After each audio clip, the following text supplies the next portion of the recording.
Assalamualaikum warahmatullahi wabarakatuh. Alhamdulillahi rabbil alamin. Nahmaduhu wa nasta'inuhu wa nastahdihi wa nastaghfiruh. Wa na'udzu billahi min shururi anfusina wa sayyiati a'malina. Man yahdihillahu fala mudilla lahu wa man yudlil fala hadiya lahu. Alhamdulillah, pada pagi ini dapat sekali lagi kita bersua dalam pembelajaran online bagi subjek Usuluddin tingkatan 5, dan insya-Allah pada pagi ini kita akan belajar hadis yang ketiga yang bertajuk wujubu man'iz zulmi wa daf'ih, wajib mencegah dan menolak kezaliman. Saya harap pelajar bersedia dengan buku teks masing-masing dan jagalah adab semasa kita belajar walaupun tidak berdepan dengan guru. Okey. Apa yang akan kita belajar pada hari ini? Apa yang akan kita pelajari pada hari ini ialah 4 perkara. Yang pertama, baca hadis dengan bacaan yang betul. Kemudian memahami makna kalimah yang telah terpilih, dan yang ketiga syarah hadis secara ringkas. Yang keempat, pengajaran daripada hadis. Okey, baik. Daripada Anas, an Anas radhiyallahu anhu qala Rasulullah sallallahu alaihi wasallam unsur akhaka zaliman aw mazluman faqala rajulun ya Rasulullah ansuruhu idza kana mazluman afara'aita idza kana zaliman kaifa ansuruhu qala tahjizuhu aw tamna'uhu minaz zulmi fa inna zalika nasruh. Daripada Anas radhiyallahu anhu katanya, sabda Rasulullah sallallahu alaihi wasallam, bantulah saudara kamu yang zalim ataupun yang dizalimi. Faqala rajulun, maka bertanya seorang laki-laki di kalangan sahabat Rasulullah, ya Rasulullah, wahai Rasulullah, ansuruhu idza kana mazluman, aku menolongnya sekiranya dia dizalimi. Afara'aita idza kana zaliman kaifa ansuruh, apa pandanganmu wahai Rasulullah apabila ianya orang yang zalim, bagaimanakah cara aku menolongnya, membantunya? Qala, jawab Nabi sallallahu alaihi wasallam, tahjizuhu aw tamna'uhu minaz zulmi fa inna zalika nasruh, kamu menghalangnya atau mencegahnya daripada berlaku kezaliman. Fa inna zalika, sesungguhnya perkara itu, nasruh, adalah cara menolongnya. Okey, baik. Makna kalimat zaliman dengan makna jairan atau taghiyan, zalim, melampaui batas. Mazluman, mu'tadan alaih, dizalimi.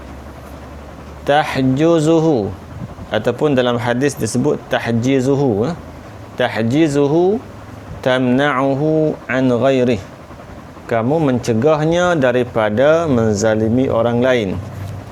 Unsur bermakna imtani', kita baca dengan fi'lul amri, imtani' min zalim wa sa'idil mazluma, cegahlah daripada orang yang zalim dan bantulah orang yang dizalimi. Yang keempat, yang kelima, tamna'uhu, yakni takuffuhu, kamu menghalanginya. Okey, baik. Cuba tengok perawi yang tertinggi bagi hadis ini, iaitu Anas. Okey, apa nama dia, bila dia wafat, dan perkembangan dia serta sedikit daripada akhlak dia. Okey, nama dia Abu Hamzah Anas bin Malik bin An-Nadar Al-Khazraji Al-Ansari Al-Madani, itu nama dia. Wafatnya tuwfiya sanah salasa wa tis'ina hijrah, dan beliau meninggal dunia tahun 93 Hijrah.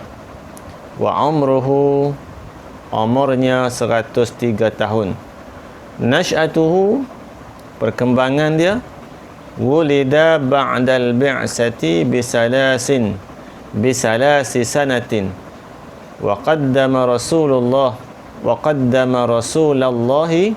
sallallahu alaihi wasallam wa huwa ibnu 10 sinin. Dia dilahirkan selepas kebangkitan baginda Nabi 3 tahun, dan dia bersama dengan Rasulullah semasa berumur 10 tahun. Wa kana akhirus sahabati mautan bil Basrah, dan beliau merupakan sahabat Nabi yang terakhir meninggal dunia di kota Basrah. Okey, seterusnya akhlaquhu, akhlak baginda, akhlak beliau, akhlak Anas bin Malik. Khadiman Nabiyya sallallahu alaihi wasallam 10 sinin. Beliau telah berkhidmat kepada Nabi selama 10 tahun. Wa nasha'a fi baitin nubuwah, dan dia tinggal di rumah Nabi. Wa ta'addaba bi adabi Rasulillah, dan beliau beradab sebagaimana adab Rasulullah sallallahu alaihi wasallam. Okey, baik. Kita tengok sikit syarah hadis. Hadzal hadisu dalilun ala wujubi nasril mazlumi wa ala wujubi nasril zalim. Hadis ini adalah dalil menunjukkan wajib menolong ataupun membantu orang yang kena zalim, orang yang dizalimi. Wa ala wujubi nasril zalim, dan wajib menolong atau membantu orang yang zalim. Jadi hadis ni nak cerita kata kita kena bantu dua-dua. Orang yang zalim pun kita kena bantu dia, orang yang kena zalim pun kita kena bantu. Wa qad nabbaha an-nabiy sallallahu alaihi wasallam ala tashihil afkari lada ashabih. Sesungguhnya Nabi memberi peringatan supaya membersihkan ataupun memperbetulkan pemikiran di kalangan para sahabat. Apa maksud dia? Maksudnya tadinya para sahabat Nabi radhiyallahu an mereka melihat ataupun mereka memahami bahawasanya yang kena bantu itu hanyalah orang yang kena zalim saja. Maksudnya kalau kita nak tolong, kita tolong orang yang kena zalim saja. Itu pada pahaman sahabat Nabi. Maka dengan hadis ini Nabi nak memperbetulkan pemikiran sahabat dia. Maknanya orang yang kena zalim pun hampa kena tolong, orang yang dizalimi, orang yang zalim sendiri pun hampa semua kena tolong. Itu cara Nabi nak memperbetulkan sahabat baginda dan kita semualah, ya. Fa fihi tazkirul muslimi bi huquqil ukhuwatil islamiyah, dan padanya, yakni dalam hadis itu, tazkirul muslimi, memberi ingatan, memberi tazkirah kepada orang Islam, bihuquqil ukhuwatil islamiyah, dengan hak persaudaraan sesama Islam. Apa dia? Antaranya fala yakhzulu akhahu, jangan mengsia-siakan saudaranya. Okey, wa huwa dalilun, dan ia merupakan dalil ala samahatil Islam, menunjukkan toleransinya agama Islam. Maknanya apa yang difahami daripada hadis ni, maknanya kita faham bahawa Islam mengajar kita hidup bertoleransi, bekerjasama, bantu-membantu. Wal hadisu aidan, hadis juga menunjukkan dalilun ala tahrimil asabiyyatil jahiliyah, menunjukkan haram apa dia? Haram bersifat dengan sifat asabiyah, bersifat dengan fanatik al-jahiliyah, sebagaimana fanatiknya masyarakat jahiliyah. Maksudnya haram kita ni membela kaum kita, membela keluarga kita saja, fanatik fi nusratil qabilah, dalam membantu kabilah, wal ashirati, dan kaum keluarga, bil batil, dalam perkara yang batil, perkara yang tak betul. Jadi Islam ni dia ajar kita, kalau hak betul kita kata betul, kalau hak salah kata salah. Jangan duk bela mentang-mentang dia ni anak menakan kita, mentang-mentang dia ni ayah kita, mak kita ataupun puak kita, geng kita, maka kita bantu dia walaupun dia dalam keadaan salah. Kita sokong dia walaupun dia dalam keadaan salah. Islam nak ajar kata kita tak boleh memihak kepada kumpulan kita, ya, kalau benda tu salah. Okey, baik. Kemudian ya ma yurshidu ilaihil hadis, pengajaran daripada hadis yang kita baca tadi. Okey, yang pertama, al-Islamu nizamun syamilun yatanawalu mazahiral hayati jami'an. Pertamanya, Islam itu satu sistem, satu peraturan yang lengkap, yang mengambil kira kesemua urusan hidup manusia. Yang kedua, al-iltizamu bi adabil muamalat. Al-iltizamu bi adabil muamalati ma'an nasi wa batira'u mardatillah.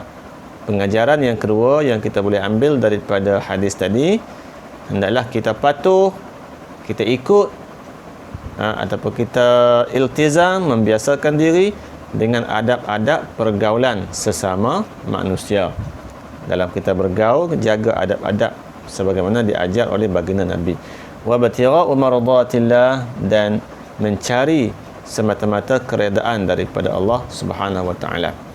Yang ketiga, ta'zimu haqqil muslimina wa islahu zatil baini wa syafaqati alaihim.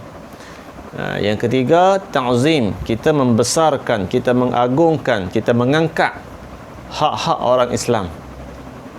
Wa islahu zatil baini, dan kita mengislahkan, memperbaiki antara dua orang sahabat kita. Mana kalau kita nampak sahabat kita ni berkelahi, bergaduh kan, islah, kita damaikan dia. Wa syafaqah alaihim, dan bersifat lemah lembut dan berkasih sayang dengan mereka. Okey, seterusnya, al-hassu 'ala at-tadamuni wat-ta'awuni fi daf'il mazalimi hifzan li salamatil mujtama'. Yang terakhir, yang keempat, hadis ini adalah suatu galakan supaya adanya at-tadamun. Apa tadamun? Adanya jaminan, menjamin, wat-ta'awun, dan kerjasama, fi daf'il mazalim, dalam membantras kezaliman, hifzan li salamatil mujtama', kerana menjaga keselamatan masyarakat. Jadi para pelajar yang dikasihi, dalam 4 ma yurshidu ilaihil hadis ni, pelajar hafailah 2 saja, hak mana pendek-pendek, ya, hafal 2 saja insya-Allah. Okey, baik. Kemudian sebagai tambahan, anwa'uz zulmi kasiratun minha. Zalim ni ada banyak jenis, ada 4 jenis. Pertama, zulmul insani nafsahu bitarki ta'ati wa qatirafil ma'siyah. Yang pertamanya, manusia menzalimi dirinya sendiri. Kita zalim kepada diri kita sendiri. Itu jenis pertama. Ada tak orang zalim pada diri sendiri? Adalah. Contohnya apa? Contohnya bitarki ta'ah, orang yang meninggalkan ibadah, meninggalkan perkara taat. Semayang dak, puasa dak. Jadi orang ini dia menzalimi diri dia. Dengan kata lain, dia sengaja nak campurkan diri dia ke neraka. Waqtirafil ma'siyah, selain daripada meninggalkan ketaatan, dia melakukan maksiat. Dia berzina, dia mencuri, dia minum arak, dia bercakap bohong. Maka semua itu termasuk dalam arti kata kita menzalimi diri kita sendiri. Okey, baik. Yang kedua, at-ta'addi ala huquqil muslimin, melampaui hak-hak orang Islam. Maknanya hak orang Islam yang patut kita tunai, yang patut kita jaga, tapi kita khianat, kita melampaui, kita rampas dan sebagainya. Yang kedua, yang ketiga, adamul wafa'i wal kazib, tidak ada kesetiaan dan ada sifat dusta. Okey, baik. Dan yang terakhir, al khiyanatu fil amal berlaku khianat dalam pekerjaan. Jadi 4 ini di antara jenis kezaliman yang menular ataupun yang berada di sekitar kita dalam masyarakat kita, bahkan kadang-kadang dia terkena kepada diri kita sendiri. Jadi itu saja para pelajar untuk pengajian kita pada hari ini. Yang baik daripada Allah, yang kurang itu kelemahan saya. Assalamualaikum warahmatullahi wabarakatuh.